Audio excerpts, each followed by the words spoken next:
नमस्कार एवं शुभ प्रभात।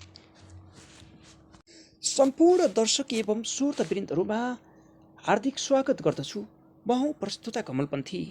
डाक्टर जोसेफ मर्फीबाट लेखिएको पुस्तक तपाईँको अवचेतन मनको शक्तिको हामी विगत केही दिनदेखि वाचन प्रारम्भ गरेर अगाडि बढिरहेका छौँ। नेपाली बजारमा पाँचपोखरी प्रकाशन गृहले उपलब्ध गराएको र आशिष भावुकले नेपालीमा अनुवाद गर्नुभएको यो पुस्तकको आज हामी 6औं परिच्छेदमा छौँ। मानसिक उपचारमा प्रयोगात्मक विधिहरू। इन्जिनियरसँग पुल या इन्जिन बनाउने प्रविधि र प्रक्रियाको ज्ञान हुन्छ। इन्जिनियर जस्तै तपाईँको मनमा पनि तपाईँको जीवन सञ्चालन, निर्देशन र नियन्त्रण गर्ने प्रवृत्ति हुन्छ। ती प्रविधि र प्रक्रियाहरू प्राथमिक हुन्छन् भन्ने कुरा बोध हुनुपर्छ। गोल्डन गेट पुल निर्माण गर्ने क्रममा मुख्य इन्जिनियरले गणितीय मान्यता, दबाव र भारको ज्ञान राखेका थिए। पुल कसरी बनाउने भन्ने चित्र पनि थियो। पुल निर्माण गर्ने क्रममा पहिले नै प्रयोग भइसकेका विशिष्ट प्रमाणित तरिकाहरू प्रयोग गरिए र पुल बनाइने भयो। तपाईँको प्रार्थनाले कार्य गर्नका लागि पनि प्रविधि र तरिकाहरू छन्। तपाईँको प्रार्थनाले कार्य गर्दछ भने त्यहाँ एउटा विशिष्ट विधि छ र त्यो वैज्ञानिक विधि हो। संयोगले केही पनि हुँदैन। संसार नीति नियममा चल्छ। यस पाठमा तपाईँले आध्यात्मिक जीवन उजागर गर्ने र सम्पन्न बनाउने विधिहरू सिक्नुहुनेछ। हावामा बेलुन दिशाविहीन भए चाहिँ तपाईँका प्रार्थनाहरू दिशाहीन हुनुहुँदैन। तिनीहरू ठाउँमा पुगेर तपाईँका लागि कार्य गर्नुपर्छ। प्रार्थनालाई विश्लेषण गर्दा हामीले के पाउँछौँ भने यसका विभिन्न शैली र अवधारणाहरू छन्। यस पुस्तकमा हामीले धार्मिक रीतिरिवाजमा प्रयोग हुने वा अन्य औपचारिक प्रार्थनाका बारेमा चर्चा गर्ने छैनौँ। सामूहिक पूजामा त्यस्ता प्रार्थना सम्बन्धी चर्चा गर्नेछौँ, किनभने यो तपाईँको जीवनमा आफ्नो र अरूको हितका लागि प्रयोग गर्न सकिन्छ। सामान्य अर्थमा आफूले पुरा गर्न चाहेको केही कुराको रूपरेखा निर्माण गर्नु नै प्रार्थना हो। यो आत्माको सच्चा चाहनाको अभिव्यक्ति हो। यी तपाईँका भित्री चाहनाबाट उब्जन्छन् र तपाईँले चाहेका कुरा प्रकाशमा ल्याउँछन्। सत्कर्मका लागि भोकाहरू नै भाग्यशाली हुन्, किनभने तिनीहरू नै तृप्त हुन्छन्। शान्ति, मेलमिलाप, स्वास्थ्य, प्रफुल्लता र जीवनका अन्य उपलब्धिप्रतिको भोक र प्यास नै वास्तविक प्रार्थना हो। अवचेतनलाई मलिलो बनाउने हस्तान्तरण विधि। यस प्रतिक्रियामा तपाईँले अवचेतन मनलाई आफ्नो चाहना वा आग्रह चेतन मनको तहबाट आफूमा लिन प्रेरित गर्नुहुन्छ। आनन्दित वा अति प्रफुल्ल अवस्थामा यो क्रिया अझै छिटो र प्रभावकारी हुन्छ। भित्री मनमा अपार शक्ति र अपार ज्ञान छ भन्ने कुरा याद राख्नुपर्छ। तपाईँले चाहेको ज्ञान छ भन्ने कुरा याद राख्नुपर्छ। तपाईँले चाहेका कुरा अझ पूर्ण र स्पष्ट रूपमा अहिलेदेखि नै घटिरहेको चित्रण गर्नुहोस्। त्यस सानी केटी जस्तै हुनुहोस् जसलाई नराम्ररी खोकी लागेको थियो र घाँटी बसेको थियो। उनले दृढताको साथ भनिन्, यो अवस्था बित्दैछ। अनि करिब 1 घन्टामा उनी सामान्य अवस्थामा आइन्। यस विधिलाई अति सामान्य र इमान्दार ढङ्गमा प्रयोग गर्नुहोस्। अवचेतन मनले तपाईँको योजना स्वीकार गर्दछ।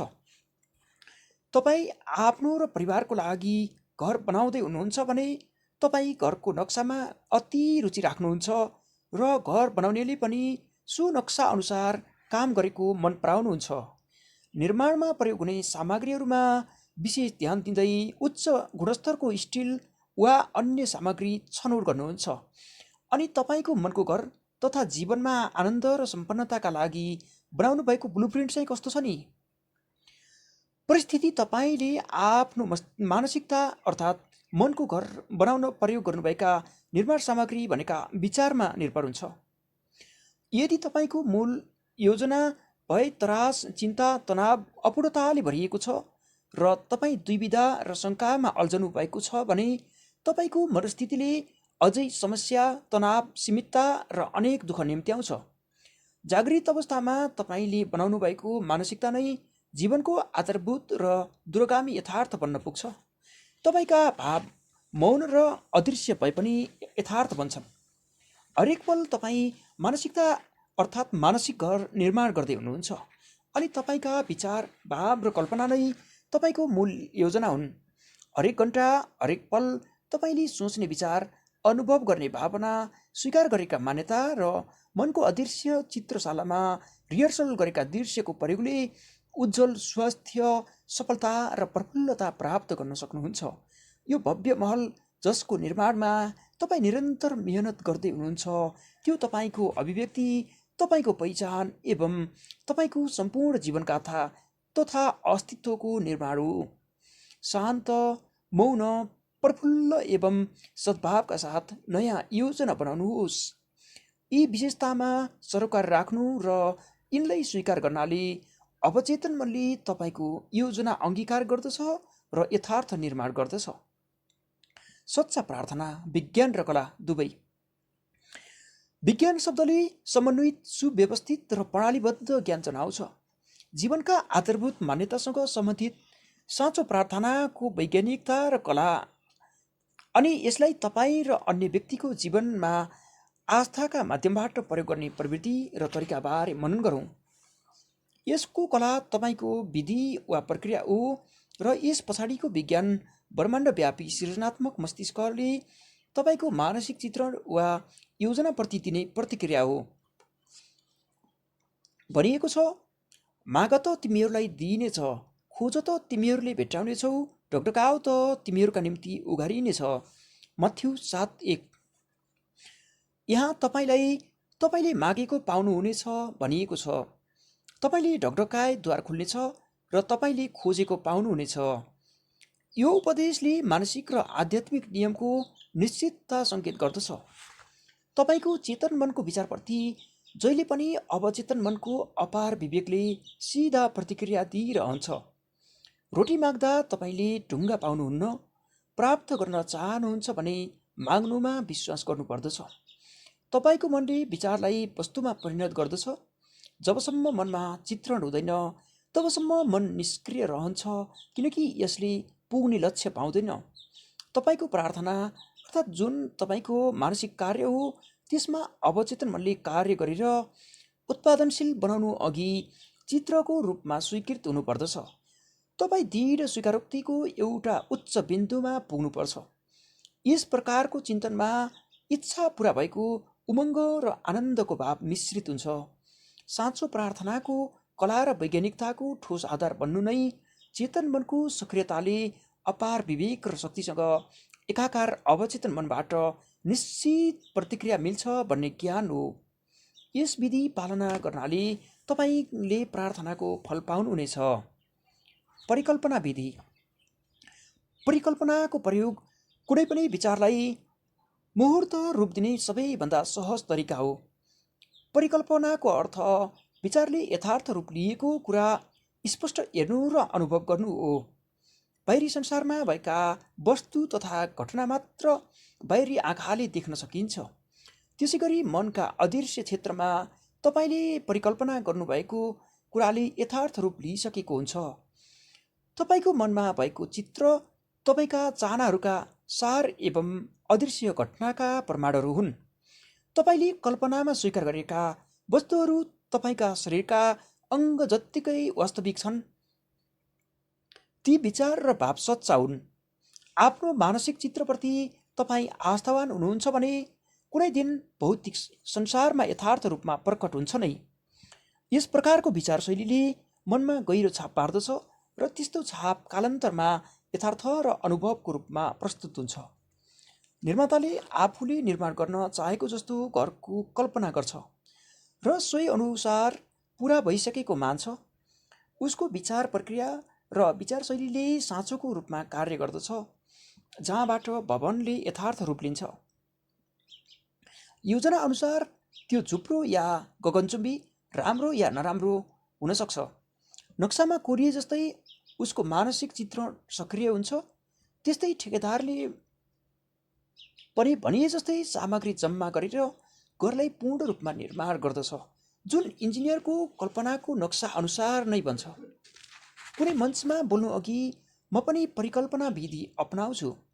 म सोच विचारको सञ्जालबाट एकछिनलाई शान्त र शिथिल हुन्छु, ताकि मेरो मानसिक चित्र अवचेतन मनसम्म सजिलै सञ्चारित हुन सकोस्।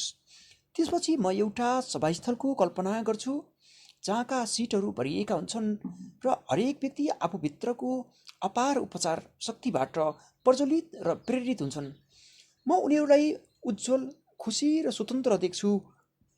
पहिले कल्पनामा योजना निर्माण गरेपछि म कल्पना गर्छु कि त्यहाँ उपस्थित व्यक्तिहरू म निको भएँ, म रूपान्तरित भएँ भनिरहेका छन्। त्यहाँ उपस्थित हरेक व्यक्तिको तनमन प्रेम, पूर्णता, सुन्दरता र सहिष्णुताले परिपूर्ण भएको अनुभव गर्दै म यो विधिलाई 10 मिनेट वा त्योभन्दा बढी समयसम्म निरन्तरता दिन्छु। म कल्पनामा यति डुब्छु कि त्यहाँका अधिकांश व्यक्तिले आफू स्वस्थ, प्रफुल्ल भएको अनुभव व्यक्त गरेका आवाजहरू मेरा कानमा गुन्जन थाल्छन्।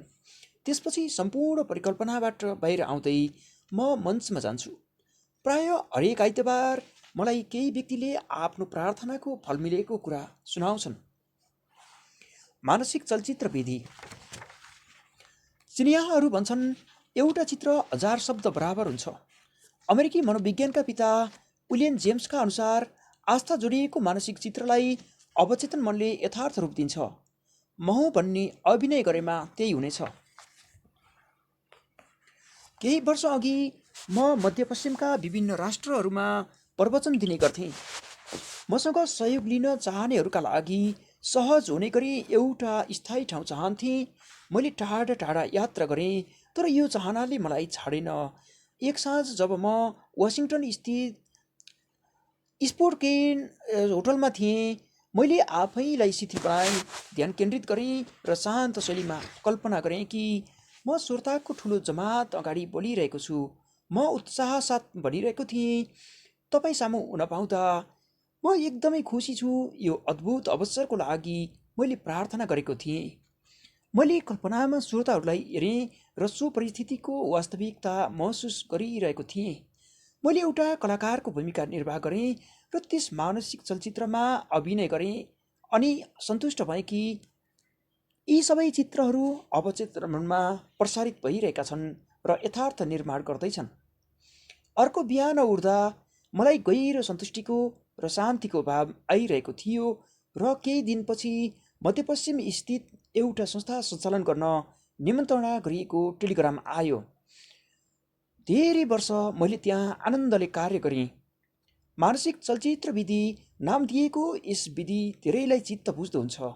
मेरो रेडियो कार्यक्रम वा साप्ताहिक प्रवचन सुनेर यो विधि अनुसरण गरेका असङ्ख्य व्यक्तिहरूले आफ्नो सम्पत्ति किनबेचमा यो विधिको प्रभावकारी दर्शाउँदै मलाई पत्र लेखेका छन्।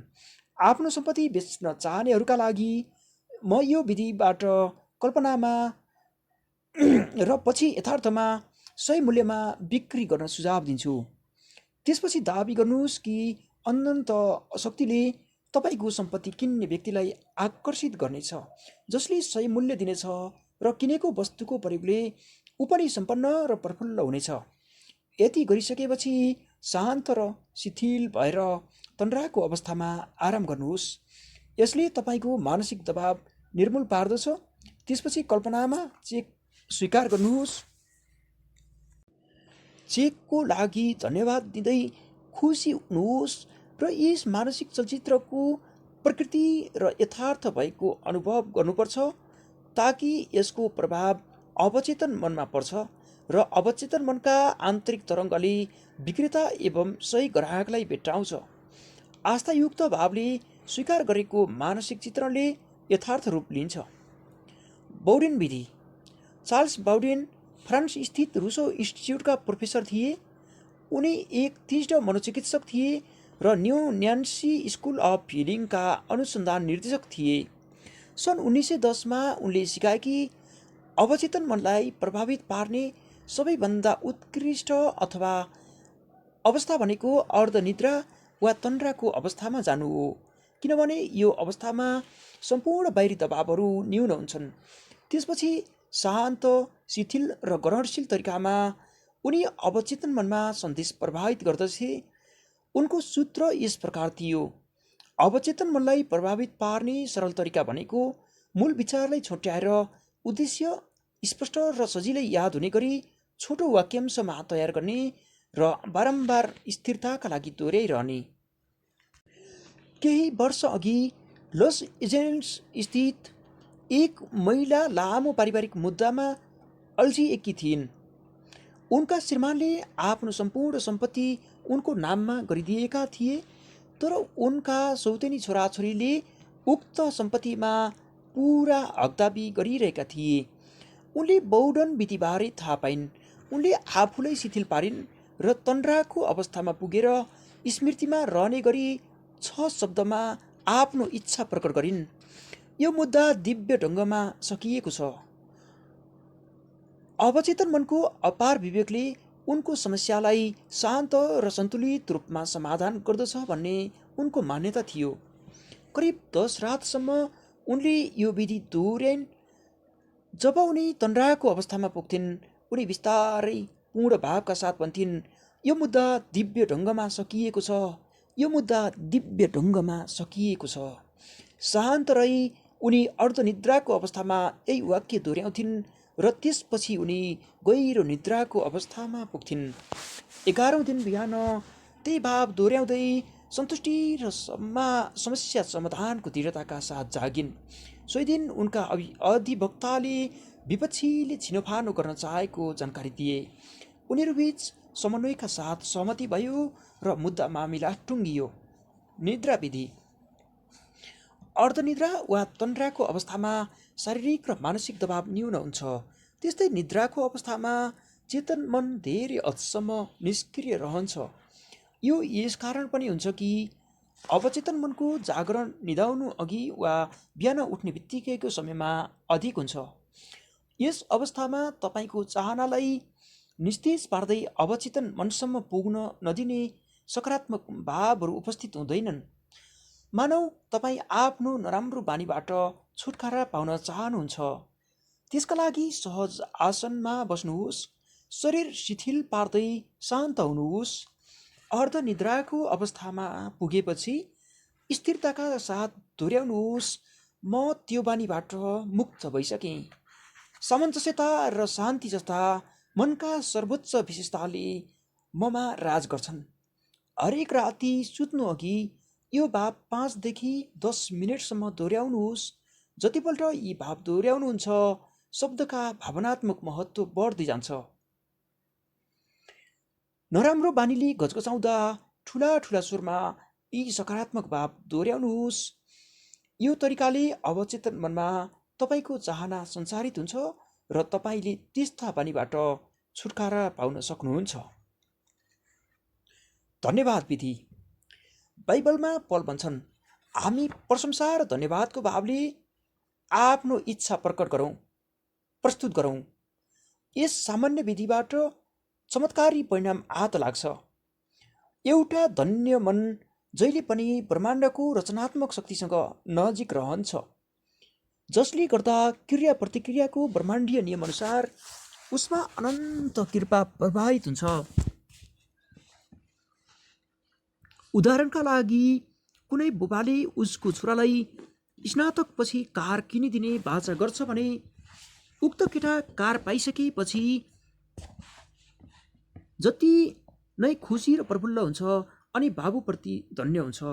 वास्तवमा उसले कार पाइ नसकेको भए पनि ऊ निश्चिन्त हुन्छ। उसका बुबाले कार किनिदिन्छन् र सो कारका लागि ऊ कृतज्ञ र धन्य छ। मनमनै उसले धन्यवादका साथ यो विधिलाई स्वीकार गरिसकेको हुन्छ। मिस्टर ब्रुकले यस विधि प्रयोग गरेर प्राप्त गरेका उत्कृष्ट परिणामहरूबारे चर्चा गरौँ। उनी भन्थे, खर्च बढ्दैछ, मैले काम पाएको छैन, मेरा 3वटा बच्चाहरू छन् तर पैसा छैन, म के गरौँ? त्यसपछिका 3 हप्तासम्म हरेक बिहान र राति यस्तो भाव दोहोऱ्याए, धन्य पिता मेरो सम्पत्तिको लागि। उनले शान्त र प्रफुल्ल भावमा यो वाक्य तबसम्म दोहोऱ्याए जबसम्म उनको मनमा साँच्चीकै धन्यवादको भाव आउँदैन थियो। उनी कल्पना गर्थे कि आफूले नदेखे पनि उनको पुकार उनीभित्रको त्यो अपार विवेकले सुनिरहेको थियो। उनी आफ्नो आत्मिक दृष्टिकोणले हेरिरहेका थिए र महसुस गर्दै थिए कि उनलाई आवश्यक पैसा, पद र भोजनभन्दा पनि पहिलो कुरा त सम्पन्नताको विचार भाव हो। यस्ता विचार र भावना पहिले भोगिएका विभिन्न अवस्थाले निम्त्याएको थियो। यी शब्दहरू दोहोऱ्याएर उनमा आफूले सबै थोक पाइसकेको भाव आउँथ्यो भने कहिलेकाहीँ अपूर्णता, गरिबी र तनावको भाव आउँदा उनी फेरि भन्थे, धन्यवाद पिता, धन्यवाद। उनलाई थाहा थियो यो कृतज्ञताको भावले काम गरिरहेको थियो र चाँडै नै उनले चाहे जस्तो धन सम्पत्ति पाउने गरी उनको मनलाई पुनः व्यवस्थित गरिरहेको थियो। आखिर त्यस्तै भयो। उनको प्रार्थनाको परिणाम अझै रमाइलो छ। एक दिन उनले आफ्ना पूर्व रोजगारदातालाई भेटे, जोसँग 20 वर्षदेखि भेट भएको थिएन। उनले अति लाभदायक पदको लागि प्रस्ताव राखेर केही रकम ऋण समेत लिए।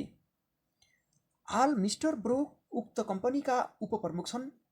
हालसालै उनले भने, धन्यवाद पिता शब्दको चमत्कार म कहिल्यै भुल्न सक्दिनँ। यसले मेरो लागि ठुलो चमत्कारको कार्य गरेको छ। समर्थन विधि। कुनै पनि भावको प्रभावकारिता तपाईँको विश्वास एवं शब्दका गहनताको ज्ञानबाट थाहा हुन्छ। स्पष्ट र विशेष एवं विवेकपूर्ण प्रयोगले तपाईँका भावलाई अझै प्रभावकारी बनाउँछ। उदाहरणका लागि, एउटा विद्यार्थीले 3 र 3 जोडेर 7 लेख्दा उनको शिक्षकले गणितीय निश्चिन्तताका आधारमा उत्तर दिन्छन् कि 6 हुन्छ भनेर, र विद्यार्थीले 7 मेटेर 6 लेख्छ। यहाँ शिक्षकको भनाइले 3 र 3 को जोड 7 भएको होइन, यो त पहिलेदेखि नै गणितीय आधारभूत तथ्य थियो। गणितीय तथ्यले गर्दा विद्यार्थीले आफ्नो गल्ती सुधारे। रोगी हुनु असामान्य हो र स्वस्थ हुनु सामान्य हो। स्वास्थ्य तपाईँको जीवनको सत्य हो। स्वास्थ्य, समृद्धि र आनन्दको भाव दोहोऱ्याइरहँदा तपाईँले यी गुणहरू ब्रह्माण्डीय मान्यता अन्तर्गत पर्दछन् भन्ने बुझ्नुभयो भने तपाईँले आफ्नो भनाइप्रति आस्था र समझ बढाउँदै अवचेतनमा रहेको नकारात्मक ढाँचालाई सच्याउनुहुन्छ। अनेक रूपमा भए पनि तपाईँको प्रार्थनाले जीवनरूपी मान्यताप्रति तपाईँको स्वीकारोक्तिमा सहित शान्तिमा भर पर्दछ।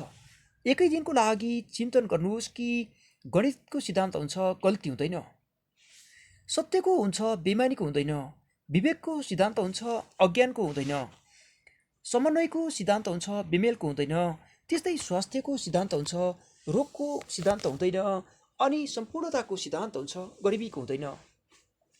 यो विधि बेलायतका एक लेखकले अस्पतालमा अपरेसन गर्न लागेकी आफ्नी बहिनीका लागि प्रयोग गरेका थिए। उनको रोग अस्पतालका जाँच र एक्सरेमा स्पष्ट देखियो। उनले मलाई उनको लागि प्रार्थना गरिदिन आग्रह गरिन्। हामी 6500 माइल टाढा थियौँ, तर मनको लागि समय वा परिस्थितिको महत्त्व हुँदैन। हरेक समय र अवस्थामा अपार विवेक र असीम शक्ति उपस्थित हुन्छ। मैले मनमनै सम्पूर्ण रोग र यसका लक्षणहरूबाट उनको शरीरलाई मुक्त गरेँ। मैले यसरी प्रार्थना गरेँ, यो प्रार्थना मेरी बहिनी क्याथरिनको लागि हो। उनी आनन्दित छिन् र शान्त, सन्तुलित र स्थिर छिन्।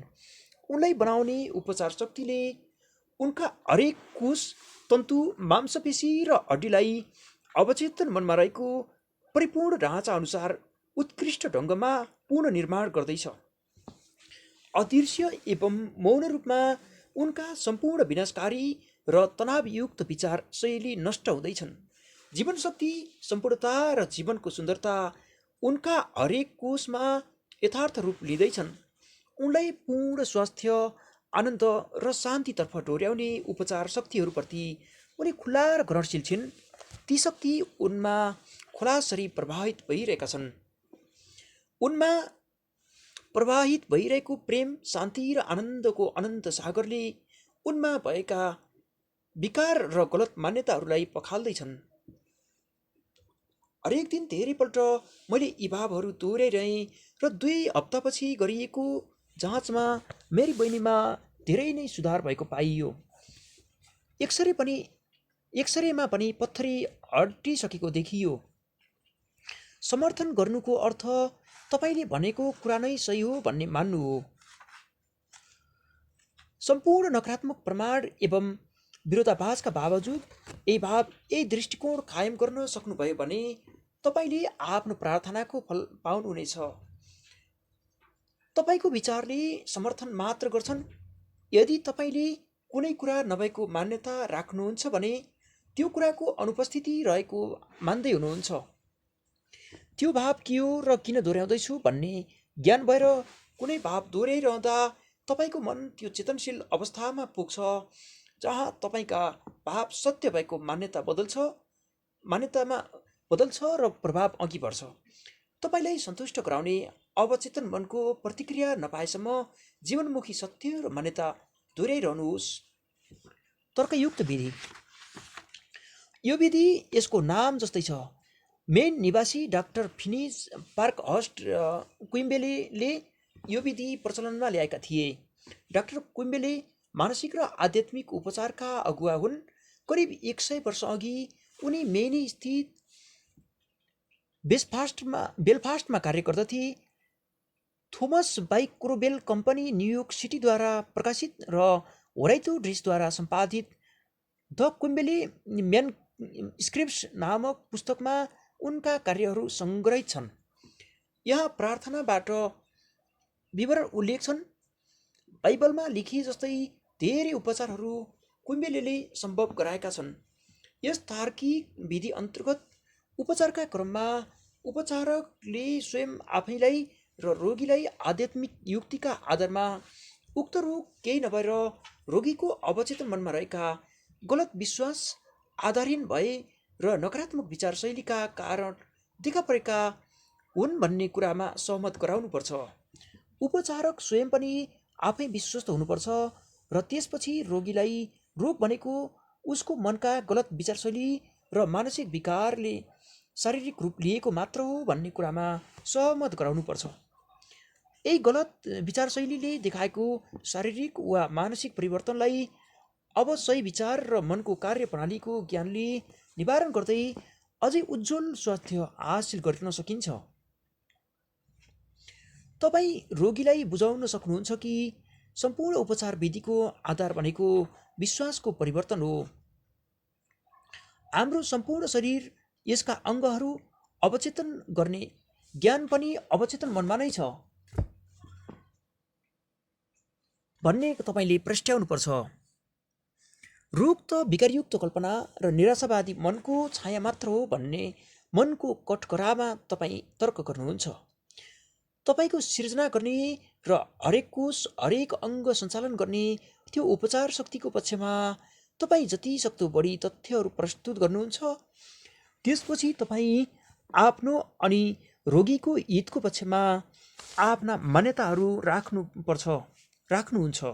त्यस रोगीलाई आस्था र आध्यात्मिक चेतनाले स्वतन्त्र बनाइनुहुन्छ। तपाईँको मानसिक र आध्यात्मिक प्रमाणहरू अद्भुत छन् र तपाईँले सही मानेका विचार त्यस साझा मनबाट रोगीको मनमा प्रसारित हुन्छ र उसले उपचार प्राप्त गर्छ। डाक्टर क्विम्बेलेले 1849 देखि 1869 सम्म यही विधि प्रयोग गरेर अद्भुत उपचार सम्भव गराए। परिष्कृत विधि ध्वनि तरङ्गको सिद्धान्त जस्तै छ। संसारका विभिन्न भागका मानिसहरूले यो विधि प्रयोग गरेर चमत्कारी परिणाम हासिल गरेका छन्। यस विधिको उपचारमा रोगीको नाम उल्लेख गर्छन्। जस्तै रोगी जोन्स हुन् भने उपचारक आरामले मौन बस्छन् अनि भगवान र भगवानका गुणहरूमा ध्यान केन्द्रित गर्दछन्।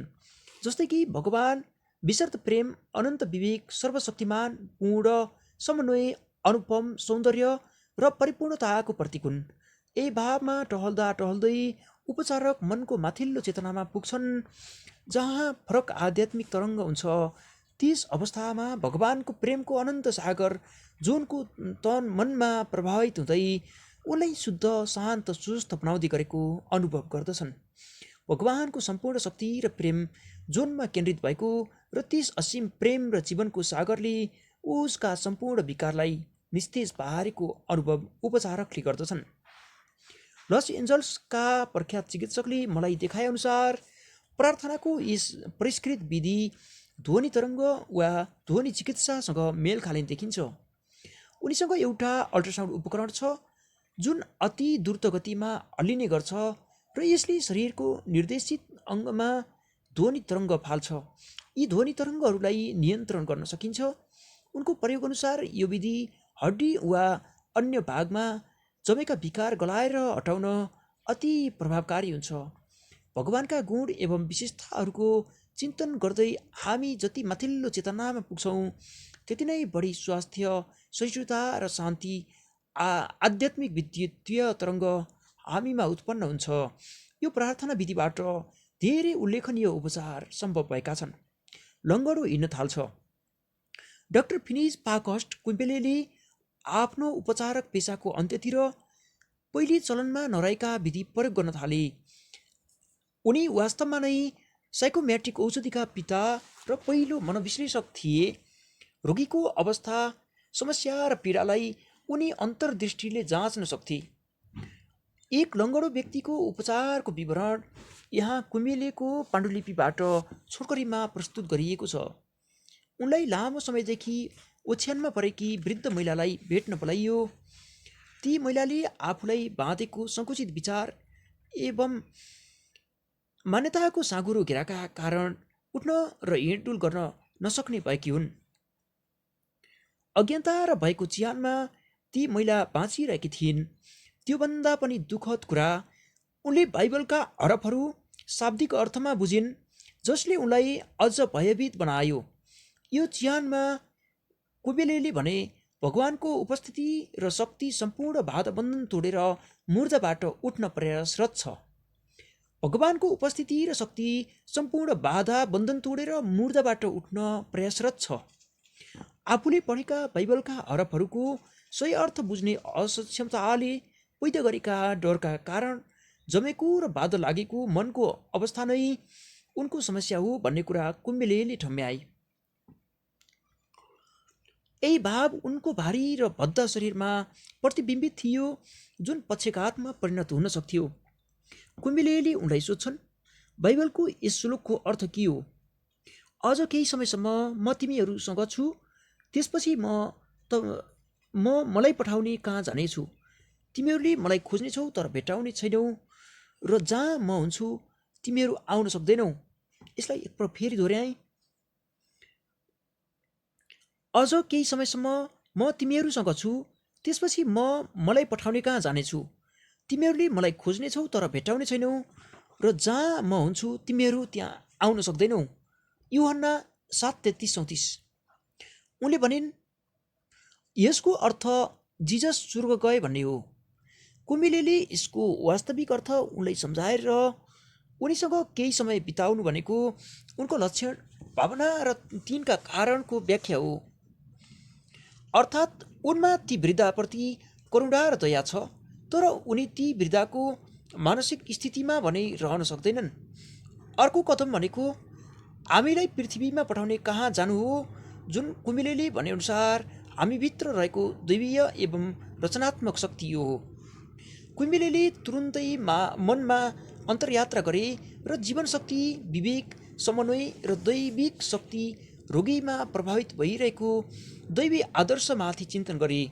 उक्त महिलालाई, त्यसकारण म गएको ठाउँमा तिमी आउन सक्दैनौ, किनभने तिमी आफ्नो साँघुरो विचारको घेरामा बाँधिएका छौ र म पूर्ण सुस्थ छु भन्नुको अर्थ यही थियो। यो प्रार्थना व्याख्याले ती महिलामा शीघ्र बोध पैदा गर्यो र परिवर्तन देखा पर्न थाल्यो। उनी बैशाखी बिना हिँड्न थालिन्। पछि कुम्पेलेले बताए, यो घटना उनका कैयौँ अद्भुत उपचार मध्येको सबैभन्दा असाधारण थियो। उनी आफ्ना गल्तीहरूप्रति मृतप्राय थिइन् र उनलाई जीवन र सत्यको बोध गराउनुको अर्थ उनलाई मृत्युबाट जगाउनु जस्तै थियो। कुम्पेलेले जिसस क्राइस्टको पुनर्जीवनको विवरण उल्लेख गरेर ती महिलाभित्रको क्राइस्टमा लागू गराए, जसले गर्दा ती महिलालाई यो पनि बुझाए कि तिनले स्वीकार गरेका यथार्थ त्यो देवदूत वा भाव थियो, जसले उनलाई पूर्ण बनाउने दैवी उपचार शक्ति उजागर गर्दै भए अज्ञानता र अन्धविश्वासका अवरोधहरू हटाउँछ। आज्ञाको विधि। शब्दमा मिसिएको आस्था र भाव अनुसार शब्द शक्तिशाली हुन्छ। सम्पूर्ण सृष्टि चलाउने शक्ति हाम्रो पक्षमा काम गर्दैछ र हाम्रा हरेक शब्दमा प्राण पर्दैछ भन्ने भाव जब हामी महसुस गर्छौँ, हाम्रो आत्मविश्वास निश्चिन्त चुलिन्छ। तपाईँ मेहनत गरेर शक्तिमा शक्ति जोड्न सक्नुहुन्न, तसर्थ मानसिक प्रयत्न, द्वन्द्व, दबाव वा मानसिक श्रम गर्नु उचित हुँदैन। आज्ञा विधि। एक युवतीले उनलाई बारम्बार फोन गर्ने, भेट्न कर गर्ने र काम गर्ने ठाउँमा आएर वाक्क पार्ने एक युवकमाथि प्रयोग गरिन्। त्यस युवकबाट छुटकारा पाउन उनलाई गाह्रो भइरहेको थियो। उनले यसरी आदेश दिइन्, म समर्पित छु भगवानमा। त्यो केटा सदा आफू हुनुपर्ने ठाउँमा हुन्छ। म स्वतन्त्र छु, ऊ स्वतन्त्र छ। म आदेश दिन्छु कि मेरा शब्द त्यो असीम चेतनामा प्रवाहित भइरहेको छ र यथार्थ निर्माण गर्दैछ। त्यस्तै भइरहेको छ। उनका अनुसार त्यसपछि त्यो केटा कहिल्यै देखा परेन। उसलाई जमिनले निले जस्तै भयो। तपाईँले जे निर्णय गर्नुहुन्छ त्यो पुरा हुनेछ। तपाईँको बाटोमा ज्योति चम्कनेछ। अयुब 23:24। यस अध्यायका सम्झनै पर्ने कुराहरू। मानसिक इन्जिनियर बन्नुहोस् र व्यापक तथा महान जीवन बनाउनका लागि तपाईँले सोचेको एवं समयसिद्ध उपायहरूलाई प्रयोग गर्नुहोस्। तपाईँको मनोकामना तपाईँको प्रार्थना हो। यसै क्षण आफ्नो मनोकामना पुरा हुने तस्बिर बनाउनुहोस् र यसको वास्तविकता महसुस गर्नुहोस्। तपाईँको मनोकामना साँच्चै पूर्ण हुनेछ। मानसिक विज्ञानको अचूक शक्तिको मद्दतबाट कुनै पनि चिजलाई सजिलो तरिकाबाट हासिल गर्ने इच्छा राख्नुहोस्। तपाईँले आफ्नो मनको स्टुडियोमा सोचेको विचारबाट राम्रो स्वास्थ्य, सफलता र खुसीको तस्बिर बनाउन सक्नुहुन्छ। वैज्ञानिक रूपबाट प्रयोग गर्दै जानुहोस् जबसम्म तपाईँ स्वयंलाई यो साबित गर्नुहुन्न कि तपाईँको चेतन सोचमा तपाईँको अवचेतन मनको असीमित बुद्धिमत्ताको सिधा प्रतिक्रिया रहन्छ भन्ने कुरा प्रमाणित नभएसम्म वैज्ञानिक रूपमा प्रयोग गर्दै जानुहोस्। मनको मनोकामनाको निश्चित उपलब्धिको पूर्व अनुमानबाट खुसी र आराम अनुभव गर्नुहोस्। तपाईँ आफ्नो मस्तिष्कमा जे तस्बिर राख्नुहोस् त्यो स्पष्ट हुनुपर्दछ। जसको चाहना त होस् तर प्रमाण नहोस्। एउटा मानसिक तस्बिर 1000 शब्द बराबर हुन्छ। तपाईँ आस्थाका साथ आफ्नो मनमा जे तस्बिर राख्नुहुन्छ तपाईँको अवचेतनले त्यसलाई वास्तविकतामा बदलिदिनेछ। प्रार्थनामा कुनै प्रकारको जबरजस्ती, कोसिस वा मानसिक दबावको प्रयोग नगर्नुहोस्। बरु यसको सट्टामा तपाईँको प्रार्थनाको जवाब पाउँदै हुनुहुन्छ भन्ने महसुस गर्दै जानुहोस्। याद राख्नुहोस्, कृतज्ञ हृदय सधैँ ब्रह्माण्डको समृद्धि नजिक रहन्छ। सकारात्मक घोषणा गर्नुको मतलब यो भन्नु हो कि यस्तो नै हो र विपरीत प्रमाण हुँदाहुँदै पनि जब तपाईँ यस मानसिक नजरलाई साँचो मान्नुहुन्छ भने तपाईँले प्रार्थनाको जवाब अवश्य पाउनुहुनेछ। ईश्वरको प्रेम र महिमाको बारेमा सोचेर सद्भाव, स्वास्थ्य र शान्तिको लहर उत्पन्न गर्नुहोस्। तपाईँ जुन आदेश दिनुहुन्छ र जेलाई साँचो महसुस गर्नुहुन्छ त्यो साँचो हुनेछ। सद्भाव, स्वास्थ्य, शान्ति र समृद्धिको आदेश दिनुहोस्। यो थियो मानसिक उपचारका प्रयोगात्मक विधिहरू नामक 6औं अध्याय। तपाईँको आजको दिन शुभ रहोस्। हस्त, धन्यवाद।